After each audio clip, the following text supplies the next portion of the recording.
ચાલો મિત્રો, સ્વાધ્યાય 1નો દાખલો 5 ગણીએ છે. એક્ઝામ્પલ 5. સાબિત કરો કે f of x બરાબર x ઘન વડે વ્યાખ્યાયિત વિધેય f from R to R એક છે. આ દાખલો આપણે આગળ ગણી ચૂક્યા છીએ, હે ને? હોમવર્કમાં મેં તમને આપેલો છે, જાતે ગણી દેશો, આવડશે જ. દાખલા નંબર 6. શું કહ્યું છે જુઓ જરા. બે વિધેયો f from n to z અને g from z to z ના એવા ઉદાહરણો આપો કે જેથી GOF એક હોય પરંતુ g એક ન હોય. ઓકે, ઉદાહરણ આપીએ છીએ. Example number 6. ધારો કે f from n to z f of x બરાબર x અને g from z to z g of x બરાબર માનાંકમાં x લઉં છું. ફરીથી શું કહ્યું? g એક ન હોય એટલે g વિધેય મેં એવું જ લીધું છે કે જે એક નથી, માનાંકમાં x લીધો ને, એટલે તમે વિચારી શકશો કે g નો વિસ્તાર શું થશે. માનાંક છે એટલે 0 1 2 3 4 5. ભલે અહીંયા z છે પણ -1 નો તો +1 થઈ જવાનો ને. આ 0 નો 0 આવશે એટલે દેખાય સ્પષ્ટ કે g પોતે એક વિધેય નથી અને GOF પાછો એક થવાનો છે. કેવી રીતે જોઈએ જરા જુઓ. અહીં range of f subset of domain of g છે. f નો વિસ્તાર શેમાં આવશે? z માં, અને z તો અહીંયા છે જ, એટલે f નો વિસ્તાર g ના પ્રદેશમાં છે જ. એટલે માટે GOF શક્ય છે.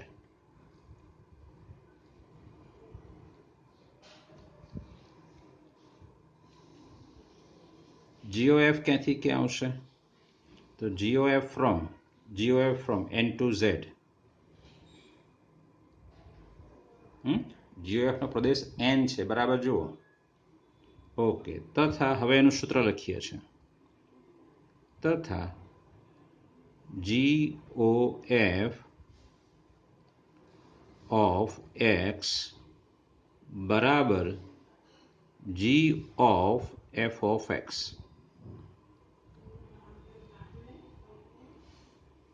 is equal to g of f of x બરાબર x is equal to g of x એટલે શું આવશે? માનાંકમાં x is equal to x. કારણ બહુ સ્પષ્ટ છે કે ભાઈ તમે આ x લીધો છે, શેમાં લીધો હોય? GOF ના પ્રદેશમાં, અને પ્રદેશ શું છે? n, એટલે x belongs to n છે, અને x belongs to n છે એટલે એ માનાંક x બરાબર x થયો. જોવો જરા.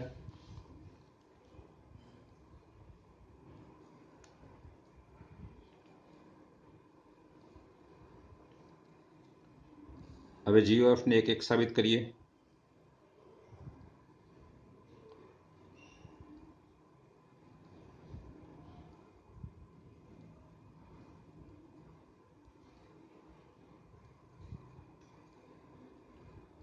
ધારો કે x1 x2 belongs to n તથા GOF of x1 બરાબર GOF of x2. therefore શું આવશે? x1 બરાબર x2. એટલે માટે GF કેવું છે? GOF એક વિધેય છે.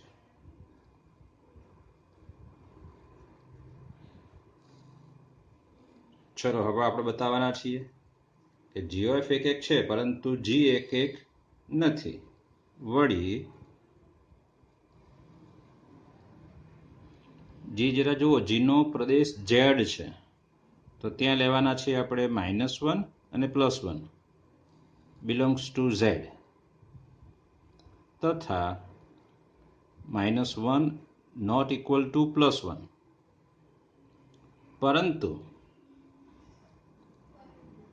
f ઓફ -1 બરાબર મારી ભૂલ છે, g ઓફ -1 બરાબર -1 નો માનાંક એટલે કે 1 અને g ઓફ 1 બરાબર 1 નો માનાંક એટલે કે 1, એટલે કે શું થાય છે, g ઓફ -1 બરાબર g ઓફ 1, એટલે માટે g 1 નથી,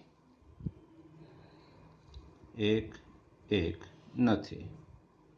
સમજાઈ ગયું તમને?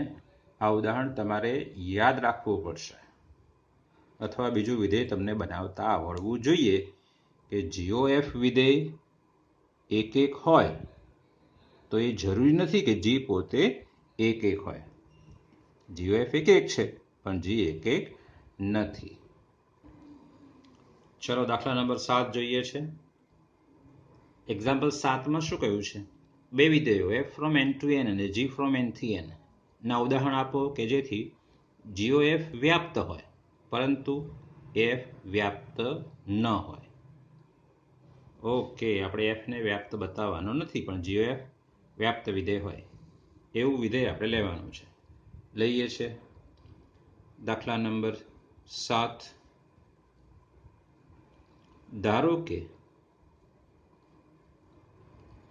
f from n to n અને f of x બરાબર x plus 1 લઉં છું. જોઈ શકાય છે સ્પષ્ટ કે આ વિધેય વ્યાપ્ત નથી. પ્રદેશ n છે એટલે આનો વિસ્તાર શોધો, કારણ કે વ્યાપ્ત છે કે નથી એ બતાવવા માટે આનો વિસ્તાર શોધવો સરળ પડશે આપણને. ચલો n એટલે શું? 1 2 3 4 5 6. અહીંયા 1 મૂકો તો શું આવશે? 2. 2 મૂકશો તો 3. એટલે ક્યાંથી શરૂ થયો આનો જવાબ? વિસ્તારમાં શું આવશે? 2 3 4 5. વિસ્તારમાં 2 3 4 5 છે, એમાં 1 નથી. જ્યારે n માં તો 1 હોય ને, એટલે વિસ્તાર ને સહપ્રદેશ બંને સમાન નથી એવું બતાવી દેશું સ્પષ્ટ. એટલે આ રીતે ઉદાહરણ લીધું છે. હવે g શું લઉં છું તે જરા.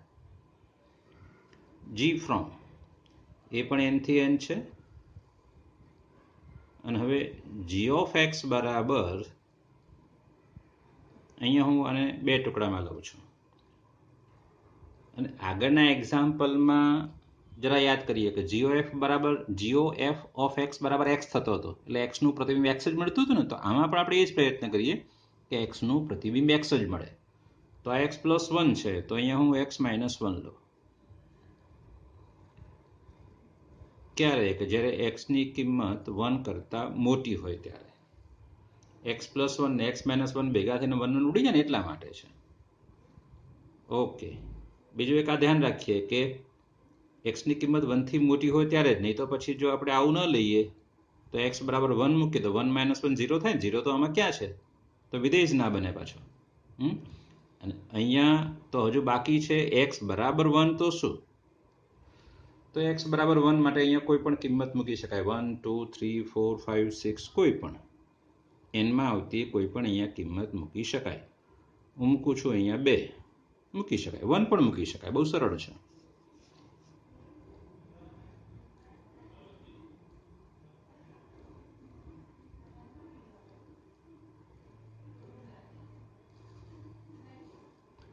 Range of f subset of domain of g. f નો વિસ્તાર શું મળવાનો? આ f વિધેય છે અને વિસ્તાર શું મળવાનો? 2 3 4 5 એ બધા આમાં છે જ, g ના પ્રદેશમાં છે જ, એટલે માટે શું થશે? GOF શક્ય છે. GOF શક્ય છે. અને ક્યાંથી ક્યાં આવશે?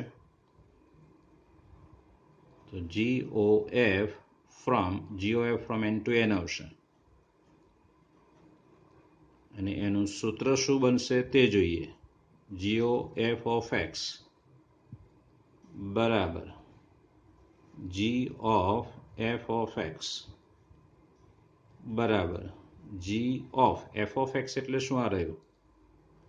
x plus 1. હવે જુઓ અહીંયા કે x plus 1 એ હંમેશા 1 કરતાં મોટો જ રહેશે. કેમ? એક્સ આપણે એનમાંથી લેવાનો છે અને એનમાં કઈ સંખ્યાઓ છે? 1 2 3 4. એટલે 1 મૂકશો તો 2 થશે, 2 મૂકશો તો 3 થશે. એટલે x પ્લસ 1 હંમેશા 1 કરતાં મોટો છે. બરાબર છે? એટલે g ઓફ એક્સનું આપણું આ સૂત્ર લાગશે, x માઇનસ 1 વાળું. તો ઇઝ ઇક્વલ ટુ લખવાનું, એટલે x plus 1 minus 1. g of x બરાબર x માઇનસ 1 હતો, પણ એક્સના બદલે શું છે? અહીંયા એક્સ પ્લસ 1 છે, તો અહીંયા એક્સની જગ્યાએ શું મૂકવાનું? X plus 1. અને એનું કારણ બતાવીશું આપણે કે એક્સ પ્લસ 1 જે હંમેશા શું છે? 1 કરતાં મોટો છે. બરાબર છે? ઓકે. ઇઝ ઇક્વલ ટુ શું થશે? અહીંયા પ્લસ 1 માઇનસ 1 કેન્સલ થશે, એટલે બરાબર એક્સ આવશે. એટલે તમે જી ઓ એફ ઓફ એક્સ બરાબર એક્સ સાબિત થયો અહીંયા. બરાબર છે? એટલે માટે ફરીથી લખી નાખો, એટલે માટે જી ઓ એફ ઓફ એક્સ બરાબર એક્સ સાબિત થયો. ઓકે. હવે મારે શું બતાવવાનું છે? કે જી એફ વ્યાપ્ત વિધેય છે, પરંતુ એફ વ્યાપ્ત નથી. ઓકે. જી એફને વ્યાપ્ત બતાવી દઈએ આપણે. જી એફનો વિસ્તાર શોધીએ.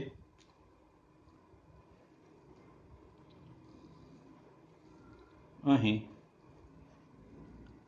Range of g o f બરાબર શું થવાનું? એક્સનું પ્રતિબિંબ એક્સ છે, મતલબ અહીંયા 1 લેશો તો એનું પ્રતિબિંબ શું મળશે?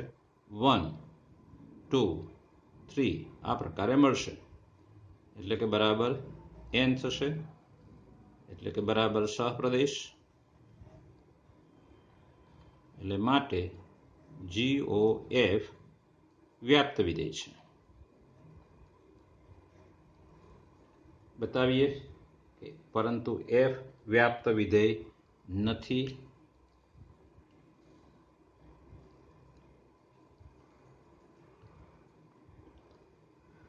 રેન્જ ઓફ એફ બરાબર, ચાલો અહીંયા 1 મૂકીએ તો શું મળશે?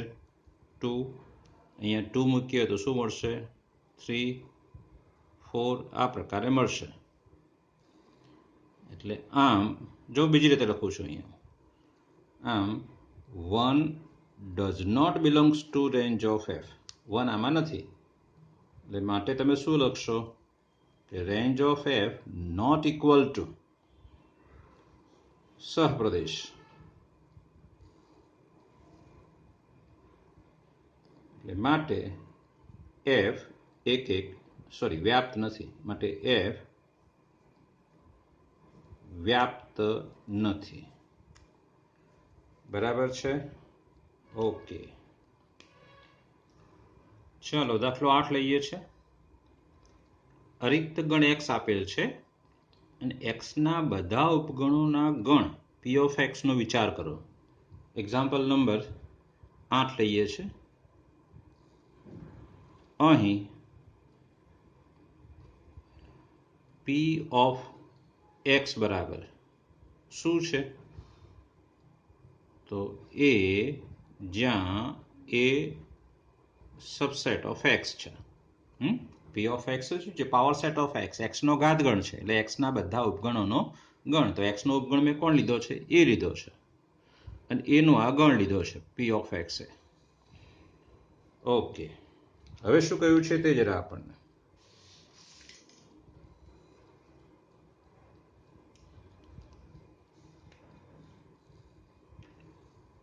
પી ઓફ એક્સમાં સંબંધ આર આ પ્રમાણે વ્યાખ્યાયિત છે કે પી ઓફ એક્સના ઉપગણો એ અને બી માટે જો એ સબસેટ ઓફ બી હોય તો અને તો જ એ આર બી, મતલબ આર દ્વારા એ અને બી વચ્ચે સંબંધ છે એવું કહેવાય. આનો મતલબ આ થયો.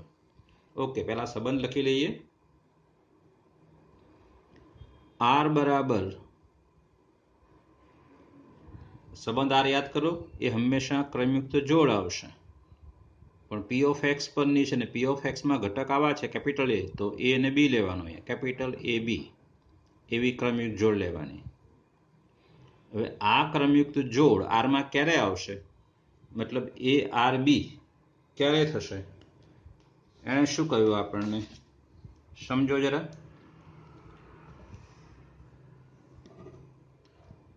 એ આર બી. આનો મતલબ શું?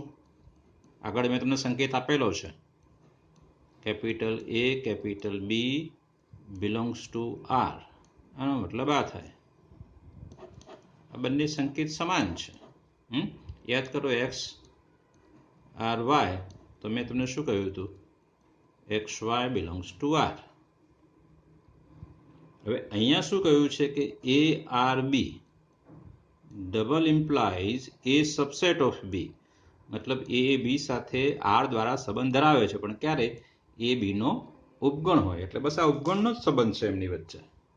એટલે અહીંયા આપણે લખવાનું છે એ સબસેટ ઓફ બી અને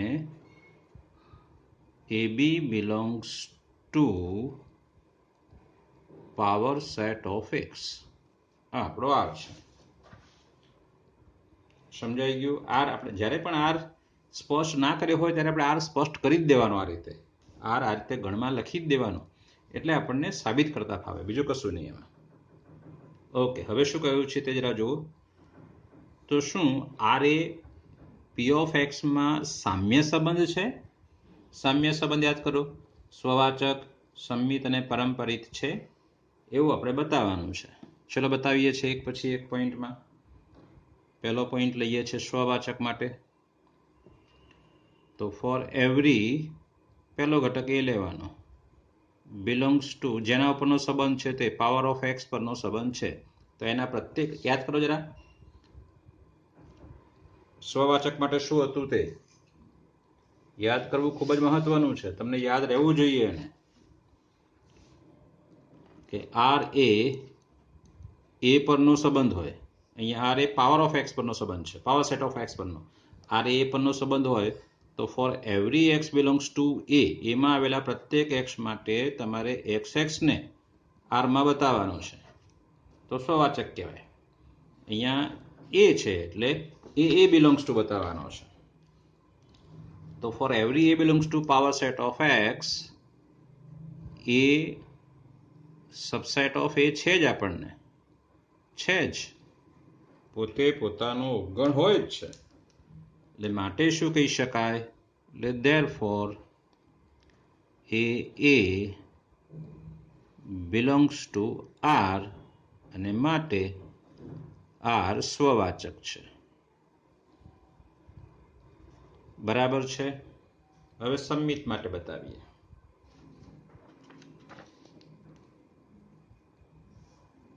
ધારો કે x બરાબર 1 2 3 છે. હવે તમે a બરાબર 1 લો અને b બરાબર 1 2 લો. સ્પષ્ટ છે કે a સબસેટ ઓફ b છે, પરંતુ b does not subset of a, એટલે સંમિત થવાનો નથી જ. આપણને x આપ્યો નથી, તો પછી એવું ઉદાહરણ લઈએ કે જે આપણને સ્પષ્ટ કરે. તો શું કરીએ છીએ?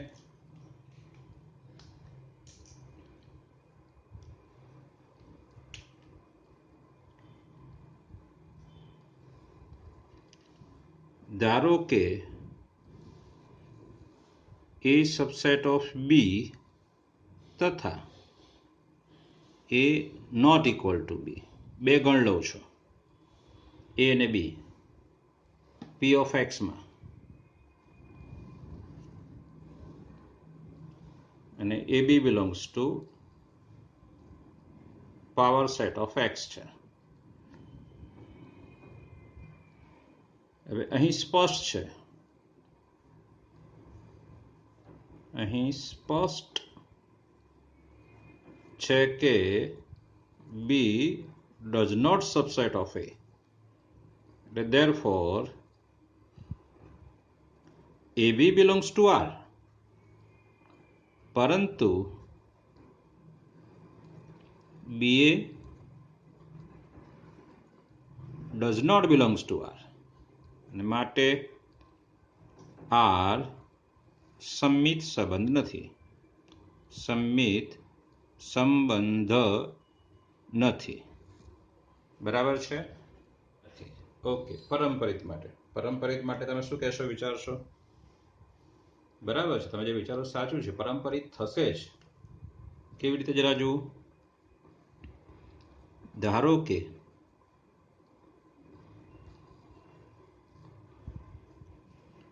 AB belongs to R તથા BC belongs to R. એટલે માટે શું થવાનું? A subset of B તથા B subset of C. AB અને BC belongs to R લીધો આપણે તો A subset of B થશે અને B subset of C થશે. AB નો અવગણ છે અને BC નો અવગણ છે તો સ્પષ્ટ છે. તમે કહીશો શું કહેશો? બરાબર કે A subset of C છે એટલે therefore A subset of C અને માટે AC belongs to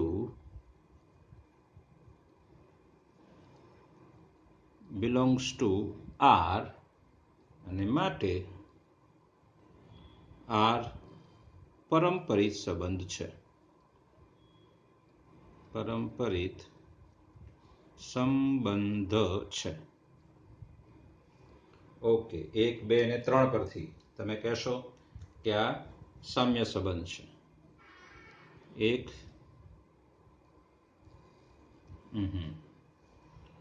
સામ્ય સંબંધ નથી, માત્ર આ 2 અને આ 3. એટલે 2 પરથી કહી શકાય કે આપેલ સંબંધ સામ્ય સંબંધ નથી. 2 પરથી કહી શકાય કે R સામ્ય સંબંધ નથી, સામ્ય નથી. ઓકે, ચાલો આગળ જોઈએ છે. દાખલા નંબર 9. આપેલ અરિક્ત ગણ x નો ઘાતગણ પાવર સેટ ઓફ x ઉપર જે હતો તે જ. એક્ઝામ્પલ નંબર 9 લઈએ છીએ.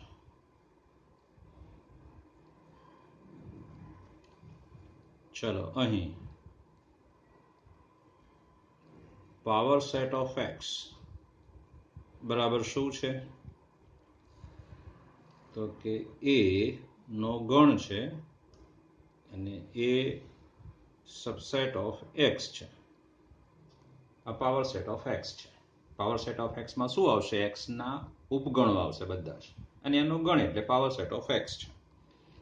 ઓકે, આપણને જે દ્વિક્રિયા આપી છે આગળ જોવો જરા. દ્વિક્રિયા asterisk power set of x cross power set of x to power set of x અને A એસ્ટ્રિક B બરાબર A છેદ B.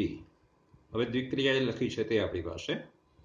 તો asterisk from power set of x cross power set of x થી power set of x અને એનું સૂત્ર છે. સૂત્ર A એસ્ટ્રિક B બરાબર A છેદ B. શું કહ્યું છે? બતાવો કે x એ દ્વિક્રિયા માટે તટસ્થ ઘટક છે. મતલબ આપણે તટસ્થ ઘટક શોધવાનો છે.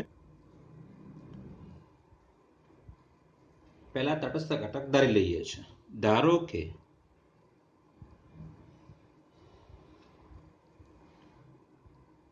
E તટસ્થ ઘટક છે.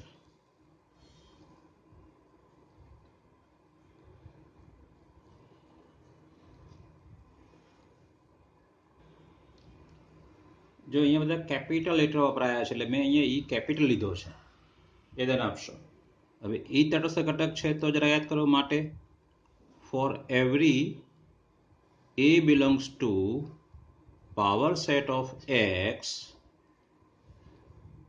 A એસ્ટ્રિક E બરાબર E asterisk A is equal to A.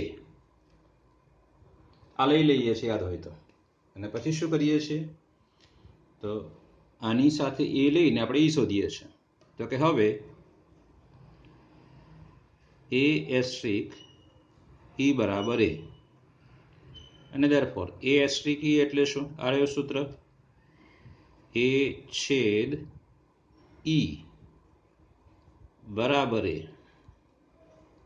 અને therefore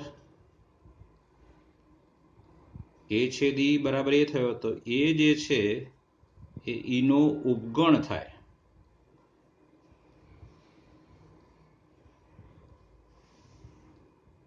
For every A belongs to power set of X.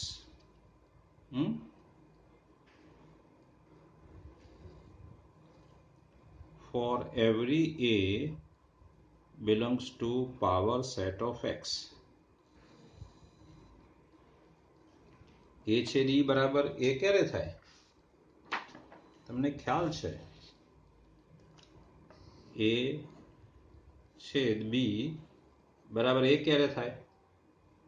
આ બંનેનો છેદ A પોતે ક્યારે થાય? એ આખો B માં સમાયેલો હોય તો ને? યાદ કરો જરા. આ A છે અને આ B છે, એટલે આ A અને આ B ગણ છે. છેદ એટલે શું? જ્યાં ચોકડી પડી છે તે. ચોકડી વાળો ભાગ કયો છે? જોઈ શકો છો તમે. આ એ પોતે છે, એ છેદ છે, એટલે A છેદ B બરાબર A થયો ને અહીંયા. તો એવું ક્યારે થયું? એ આખો B માં સમાયેલો હતો ત્યારે. એટલે અહીંયા A છેદ E બરાબર A થયું છે. તો A subset of E for every A belongs to power set of X. એટલે એ અહીંયા ગમે તે હોય એ E નો ઉપગણ થવો જોઈએ. તો એવું ક્યારે થાય? જ્યારે E પોતે X હોય ત્યારે. કારણ કે એ છે શું? X નો ઉપગણ છે ને. એ પોતે અહીં આપણે એ ક્યાંથી લીધો છે? પાવર સેટ ઓફ X માં. તો કોઈ પણ એ લો, એ કોનો ઉપગણ થાય? હંમેશા X નો જ. એટલે ફરજિયાત E બરાબર શું હશે? X હશે. તો વળી પાછું ઉલટું ચકાસવાનું છે આપણે. આ બતાવવાનું છે. તો E એસ્ટ્રિક A એટલે કે E છેદ A એટલે કે E એટલે શું? X છેદ A. એટલે કોણ આવશે? એ પોતે. કારણ કે એ તો X નો ઉપગણ છે ને બે, એટલે એ પોતે જ આવશે. એટલે આમ X એ એસ્ટ્રિકને સાપેક્ષ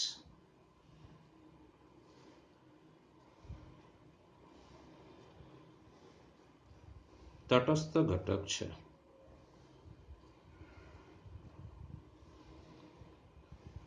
ઓકે, ચાલો હવે વ્યસ્ત ઘટક શોધીએ છીએ.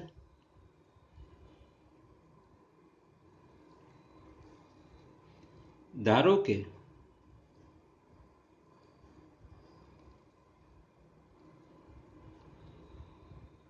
AB belongs to power set of X તથા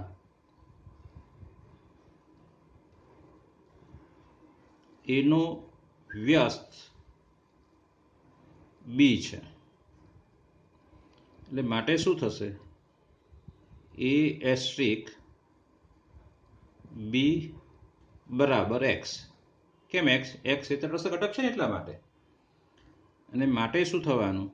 A એસ્ટ્રિક B એટલે શું? A છેદ B બરાબર X.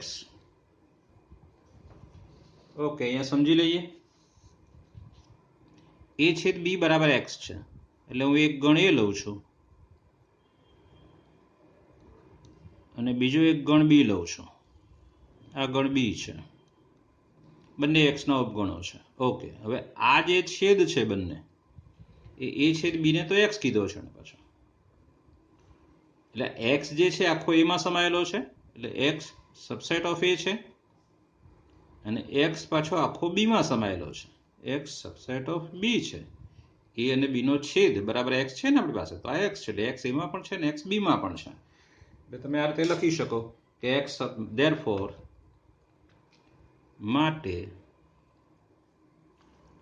X subset of A તથા X સબસેટ ઓફ B.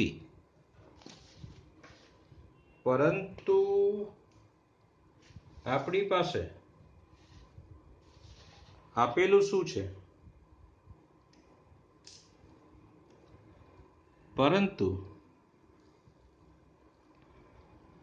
એ તો x નું ઉપગણ છે ને ભાઈ, તથા બી સબસેટ ઓફ x. એ અને બી બંને ઘટક શેના છે? પાવર સેટ ઓફ x ના. ને પાવર સેટ ઓફ x માં શું હોય? x ના ઉપગણો. એટલે એ અને બી શું છે?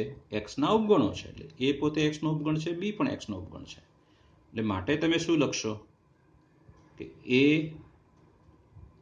બરાબર બી બરાબર x. જોવો જરા,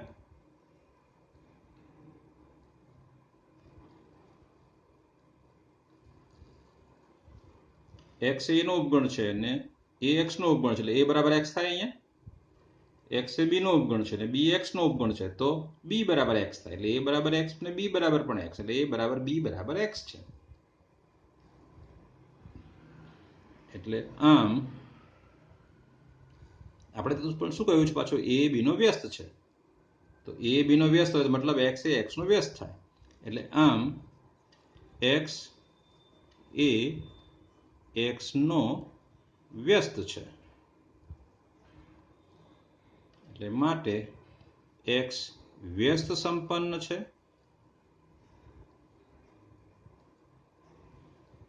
તથા x નો વ્યસ્ત બરાબર x પોતે.